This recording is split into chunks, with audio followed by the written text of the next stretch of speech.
¿Cómo le hizo don Rafael para hacer tantas cosas en la vida? Fue el beisbolista, fue futbolista, fui nadador, clavadista, fui atleta de pista, así es, corredor, pero además de todo eso, saltador de longitud, fue locutor, fue maestro, sí, fue notario público, fue juez, fue secretario de Educación Pública, fue el fundador de Radio Universidad, de lo que es Radio Guasoy. Así es. ¿Cómo le hizo, oiga, para hacer tantas cosas? Fundador del sindicato de la radio y fundador de la Libre Derecho. ¿Cómo le hizo? Antes de jugar formalmente en el estadio de la universidad, pues había muchos llanos. Había un Carlitos López, había un Pachuco Villa, gente que organizaba el béisbol.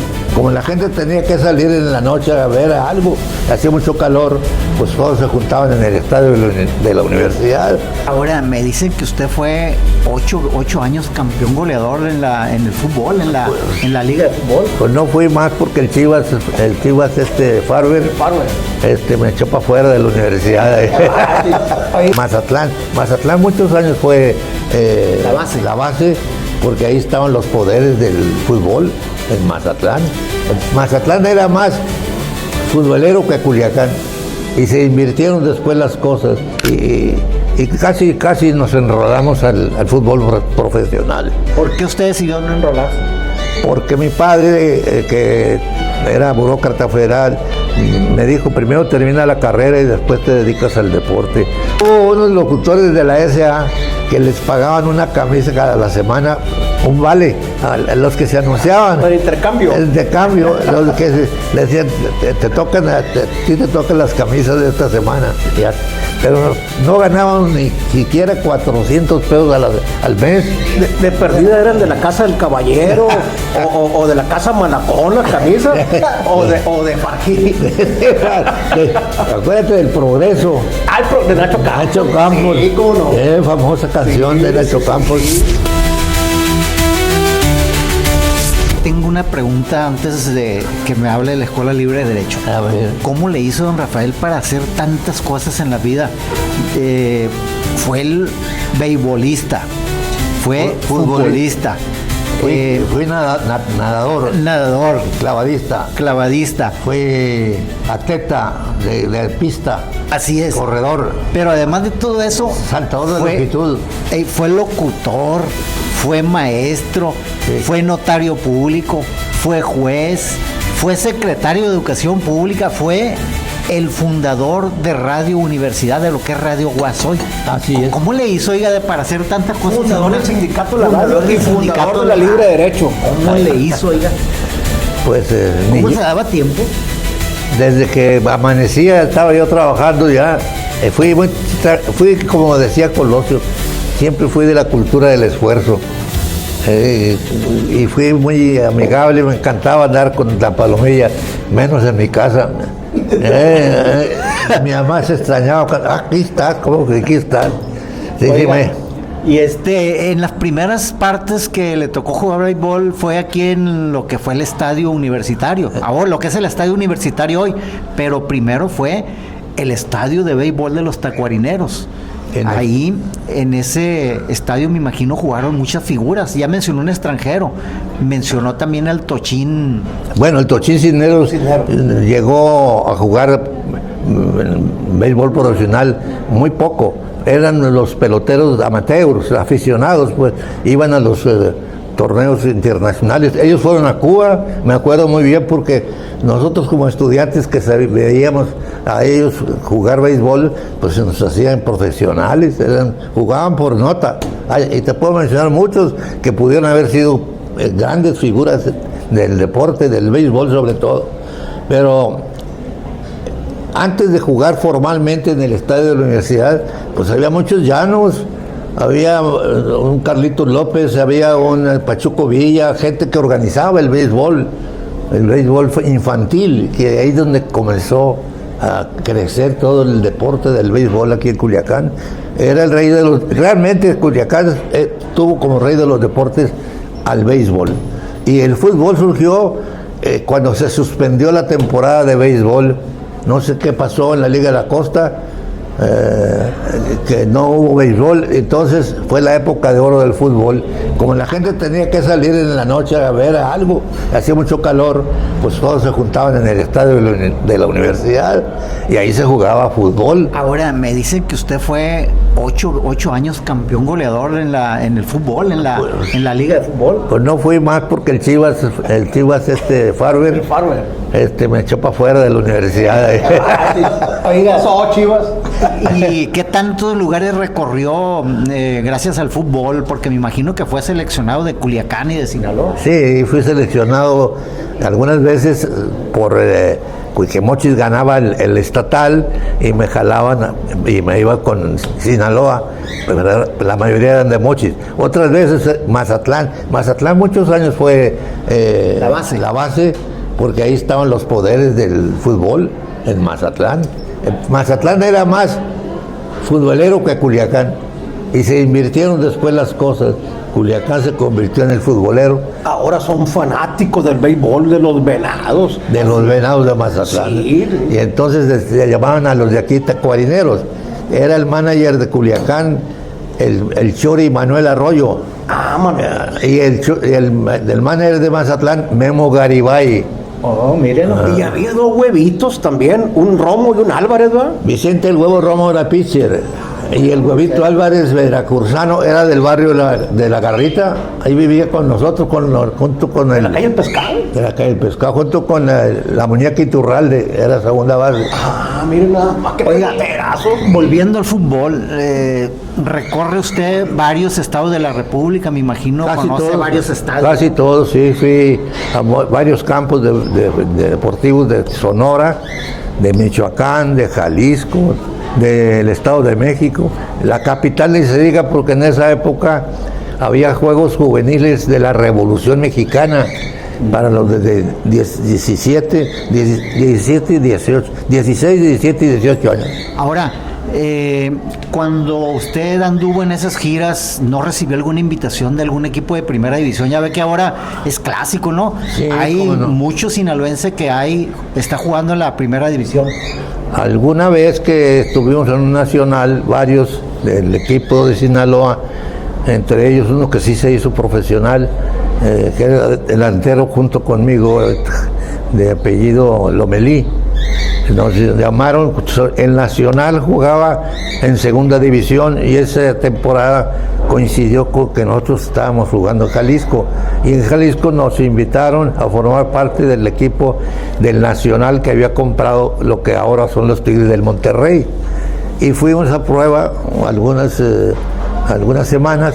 Lomelí y varios jugadores, unos Cabrera muy buenos de Mazatlán, y casi nos enrolamos al fútbol profesional. ¿Por qué usted decidió no enrolarse?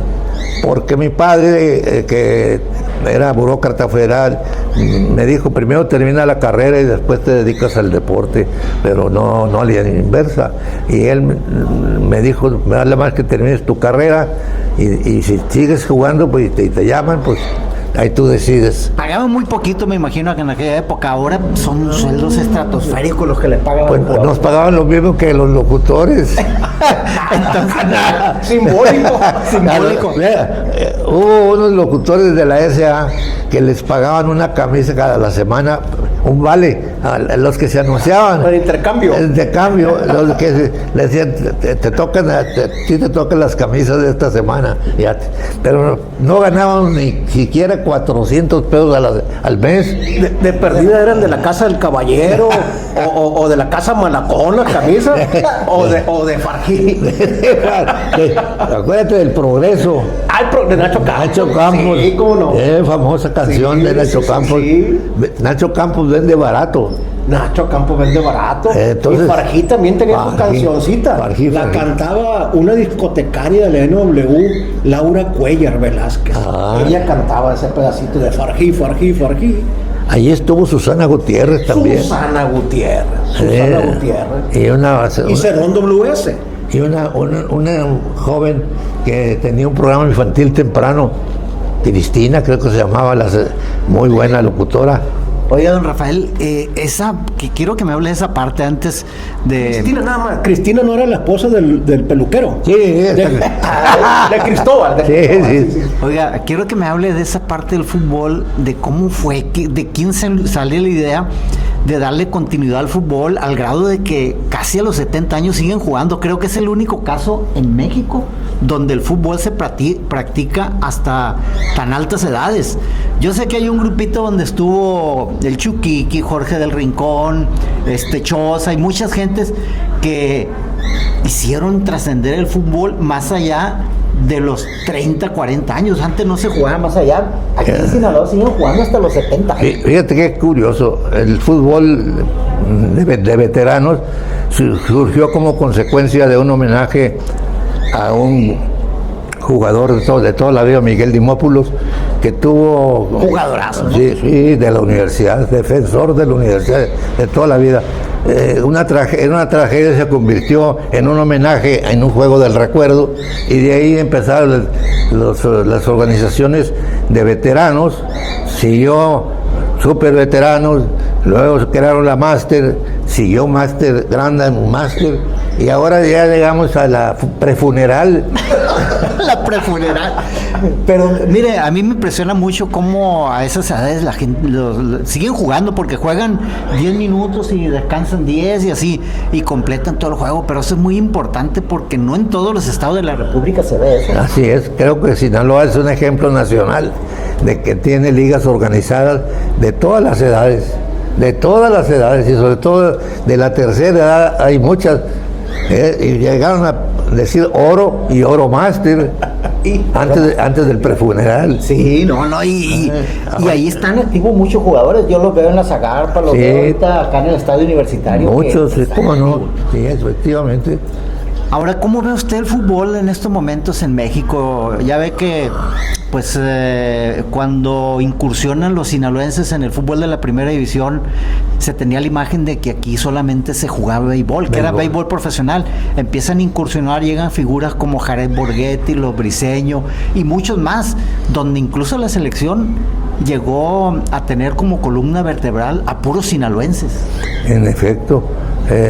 Yo creo que aquí el desarrollo del fútbol fue tan rápido que por eso 5 años y vámonos los que siguen y vamos, pues, quiere decir que han transcurrido cuando menos 20 ocasiones de que son 5 años, ya tenemos ligas de todos los tamaños, desde las infantiles hasta la última, que no sé en qué andarán. Yo de broma dije prefuneral, porque hay algunos que ya realmente no sé ni cómo es que se atreven a jugar con estos calores. Sí, a las 4 de la tarde, 3 de la tarde a veces.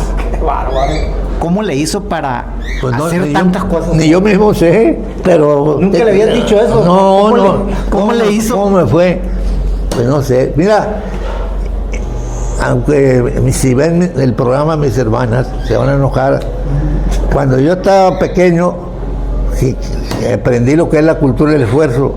Me levantaba temprano, primero que todos, iba al malecón de aquí de Culiacán a cortar quelites de que eran riquísimos. Entonces pues no eran tequelitones como ahora, no, quelites nuevecitos, los cortaba y me iba al mercado Garmendia, entre Hidalgo, todavía existe de esa callecita, sí, ¿cómo no? Y con llevaba algo de una java llena de masitos de a 10 centavos, de 5 centavos.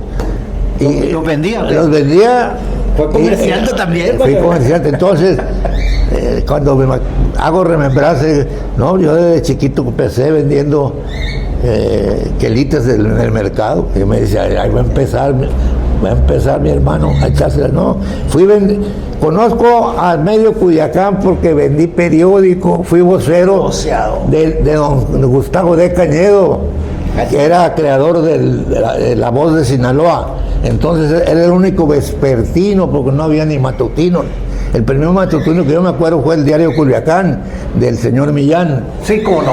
Sí. Y luego ya después que empezaron a crearse otros, pues el Sol de Sinaloa que entró el debate, había otro que se estableció en la época del profesor Campaña, don Francisco Campaña, que le querían hacer gobernador a uno de los ramos, y hicieron aquella, duró poco, estuvo por la Ángel Flores las oficinas, un periódico matutino también. Bueno, ahorita ¿qué periódicos tenemos? El Noroeste, que es el último que salió, ¿verdad? El Debate y el Sol. El Debate es antes que el Noroeste, ¿no? Sí. El Sol es antes que el Debate. El diario Culiacán es antes que ellos. Y más antes que ellos estaba La Voz de Sinaloa. Y hubo uno mucho más viejo, que era el diario La Opinión, de Dos Azueta, del papá del Pachuco Villa. El papá del Pachuco Villa, eran periodistas toda la vida, sí. Don Amado Azueta. Don Amado Azueta. Que a Pachuco le decían Pachuco porque nos decía Don Amado Azueta, hijo, que era un galanazo, que se vestía como Rodolfo Valentino. Sí, la época, ¿no? Fíjate que el periódico que me faltaba mencionar era La Palabra. La Palabra, sí lo he escuchado, ¿no? Y luego los Palizas pusieron Pulsaciones, y había semanarios entonces ya. De Héctor Paliza. Y de Poncho Paliza, Poncho. el hermano. Sí. Eran periodistas. La radio y el periodismo ahí se llevan, son hermanos. Y entonces el que no era periodista era locutor. Ambos, hubo varios periodistas locutores. Los Paliza fueron periodistas y locutores. Que por cierto, licenciado Rafael Guerra Miguel, hace como 2 sábados nos fuimos de vagos, pero con la cámara, ¿no? Y nos metimos a un bar que se llama El Periodista, que le dicen así porque enfrente, por la Aguilar Barraza, estaba el primer debate en Culiacán. Ah, exacto. Pero ayer me decía el Morro Escobar, a quien le mando un saludo, fotógrafo noroeste, que tiene 50 años de trayectoria en la fotografía, que ahí hacían las primeras juntas de la Asociación de Periodistas. Entonces, pero ese barrio que usted me mencionó ahorita de La Buelna y la Paliza, que era Independencia, Libertad, ahí sí. Hubo una cárcel muy bonita, sí. Le tocó conocerla. ¿Cómo no? Sí, yo la conocí hasta por dentro, porque cuando fui juez tercero penal, en mi oficina estaba en la cárcel, en la parte de arriba. Entonces yo podía ver perfectamente todo lo que era el interior, de por arriba. ¡Qué bárbaro! ¿Cómo es posible que nos hayan tumbado la Teatro Apolo y la cárcel tan bonita, bien edificada ahí por la calle de Libertad e Independencia, construidas ambas, diseñadas por Luis F. Molina, que fue el que trazó esta parte del barrio antiguo de Culiacán, porque era ingeniero y era arquitecto de la Academia San Carlos, ¿no? Y ahorita que dijiste, ¿cómo le hizo el licenciado Rafael Armando Guerra Miguel para hacer tantas cosas, ¿no? Fundador de Radio Gual, le decía Morones, del sindicato de la radio, futbolista, beisbolista, etcétera. Pero como usted comentaba también en el transcurso de la plática, que su papá le dijo, haz la carrera, fue un destacado abogado, y ha sido un destacado abogado, y presidió el Supremo Tribunal de Justicia del Estado de Sinaloa, ¿no? Así es. Entonces, habemos varios que trabajamos en la radio primero, y a través de la radio nosotros pudimos sostener y seguimos carreras. Para fortuna nuestra, tuvimos compañeros, como ya mencionó aquí Morones, que fueron gobernadores, 2 seguidos, sí, Juan Millán y Chuy Aguilar. Pero también hubo magistrados, Salvador Chagaray. Yo, hubo regidores, estaba varios de los que fueron secretarios generales, hasta Jesús Manuel Viedas Esquerra, varios. Chumel. El Chumel. Ayer lo vi de Santa Fe, en el Santa Fe. Muy buen futbolista, era extremo izquierdo natural, sí, también fue seleccionado.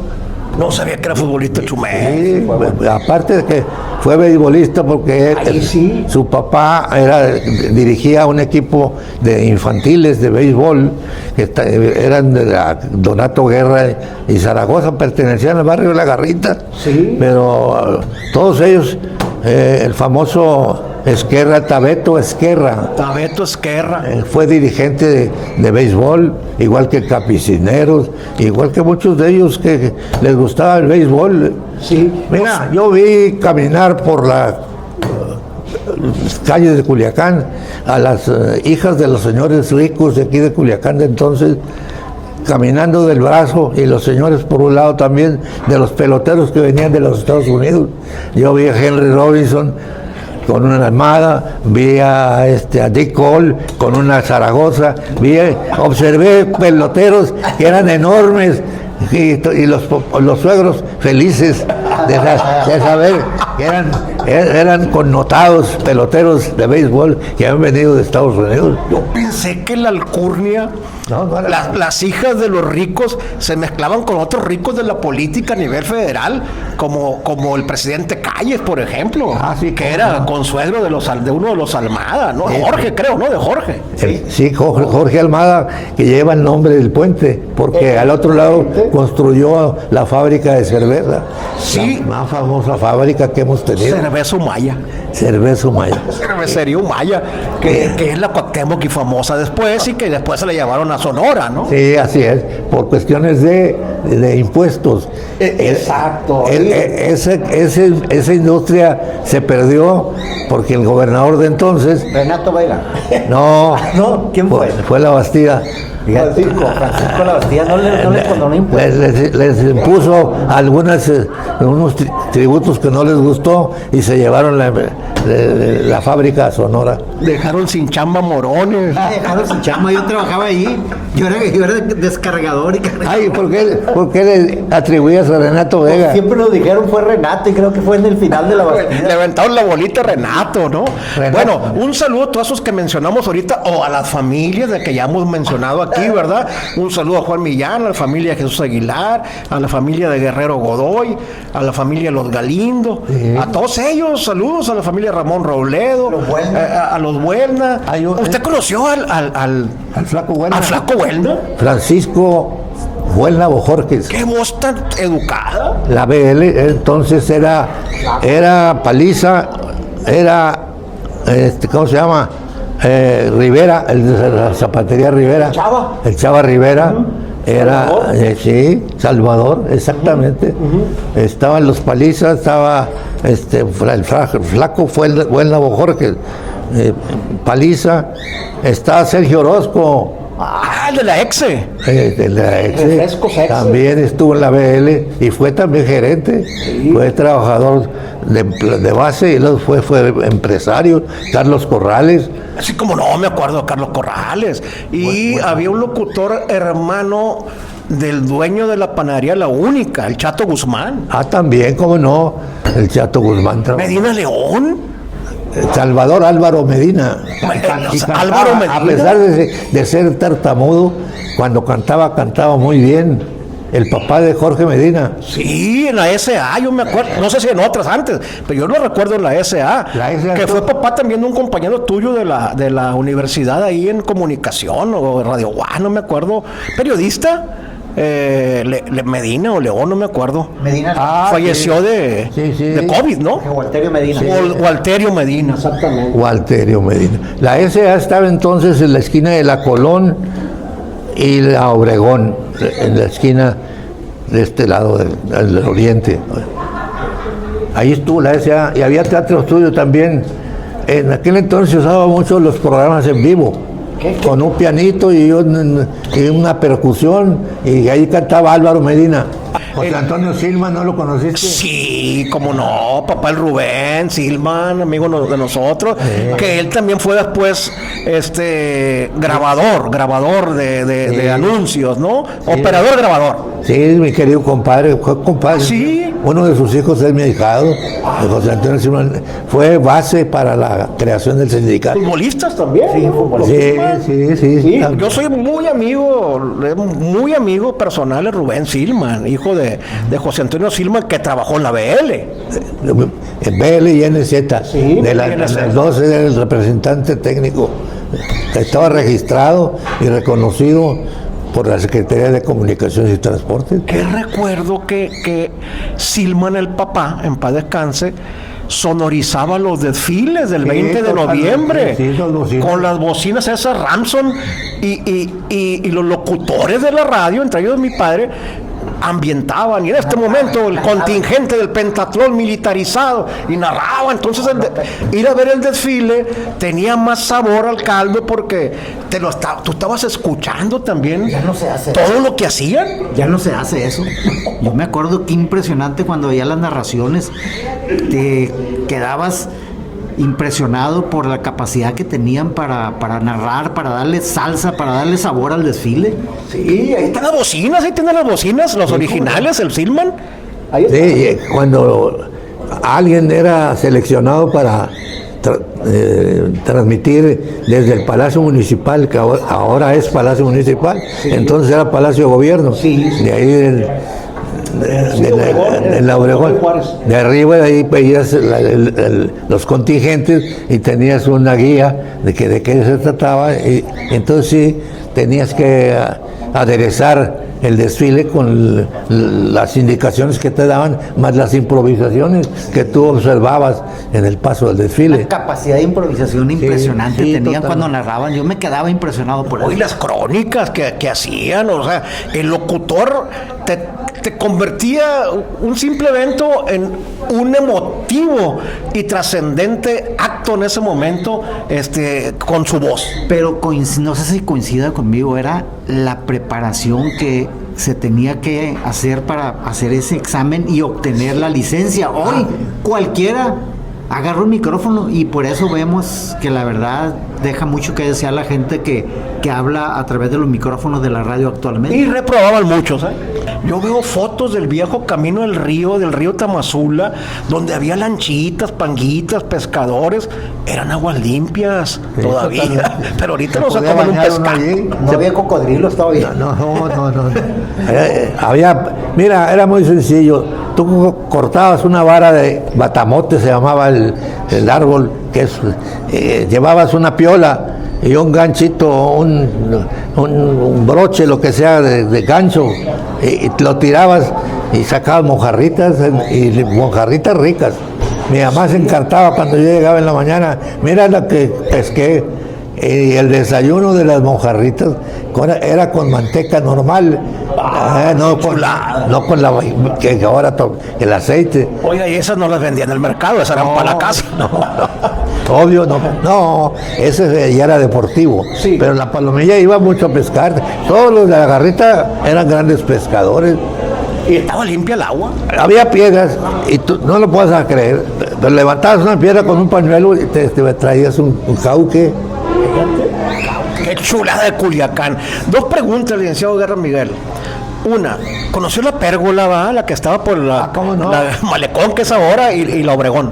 Enfrente del casino. Hasta ahí llegaba el malecón, exactamente. Era un mirador. Era una parte alta de ese paseo, Niños Héroes, o Paseo de Lumaya. Y era un contrasentido porque el río era Tamazula. Sí.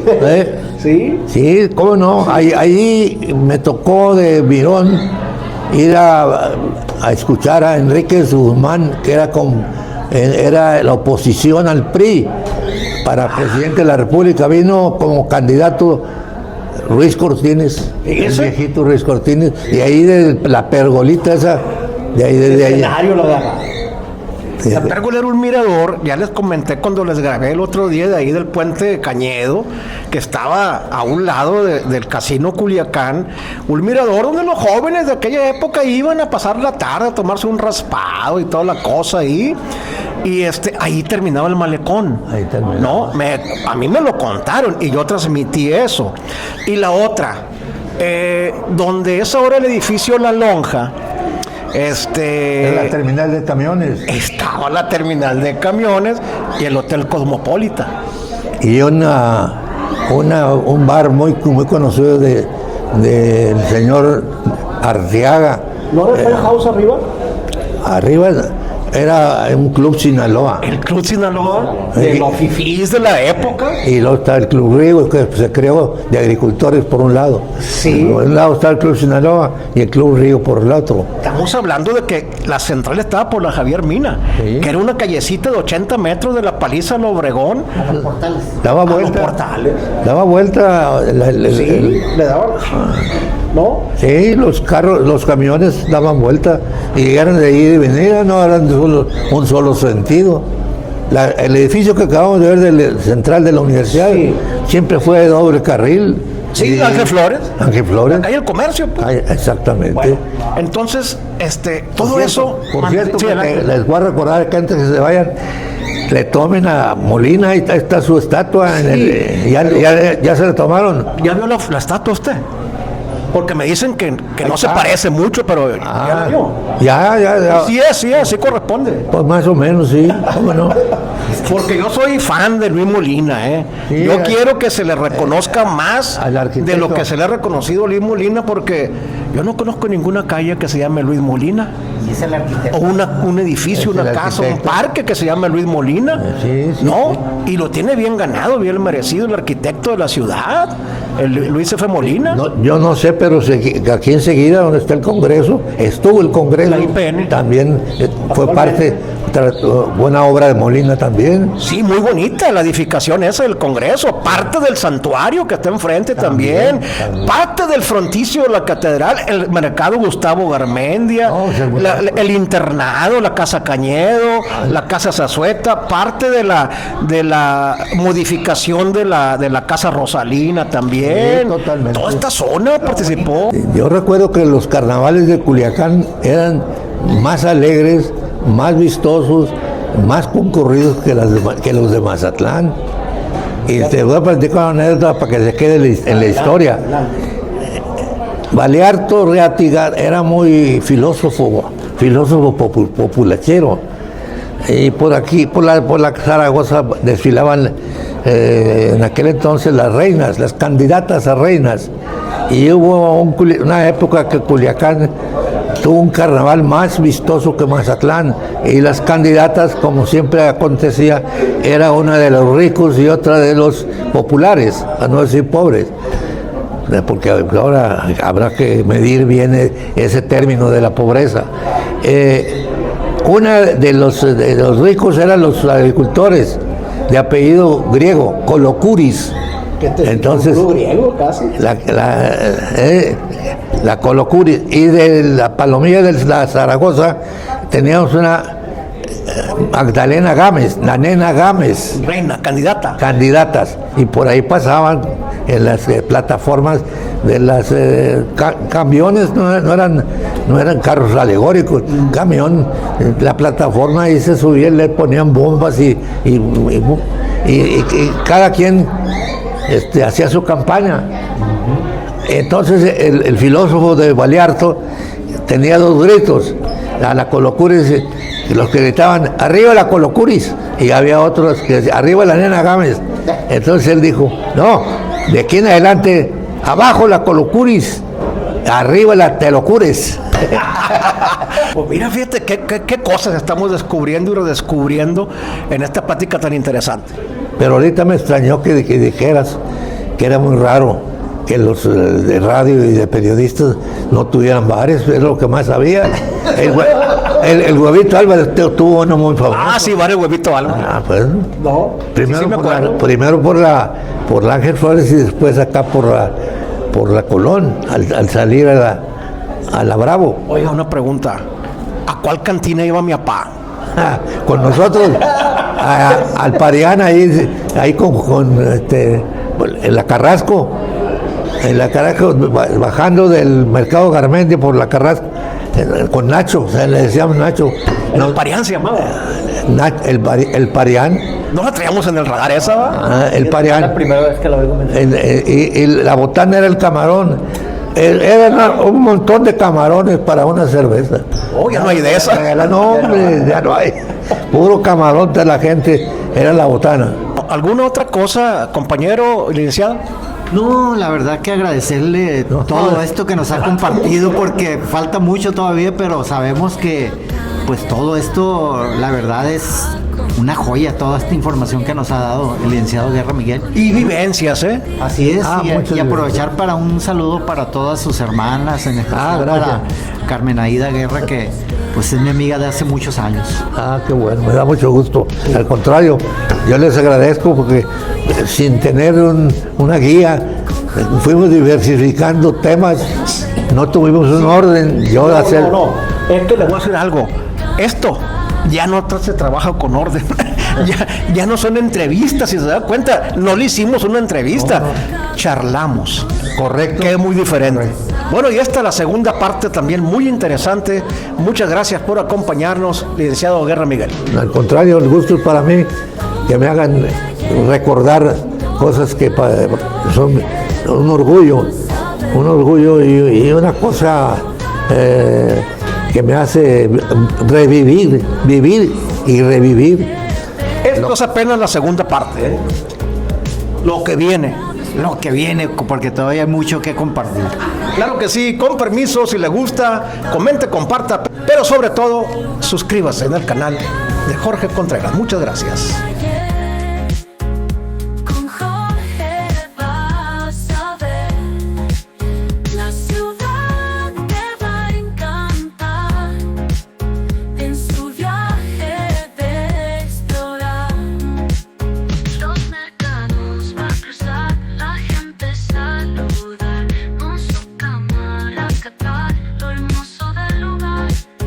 Cada esquina tiene voz, historias que da Dios. Lo que fue, lo que soy, todo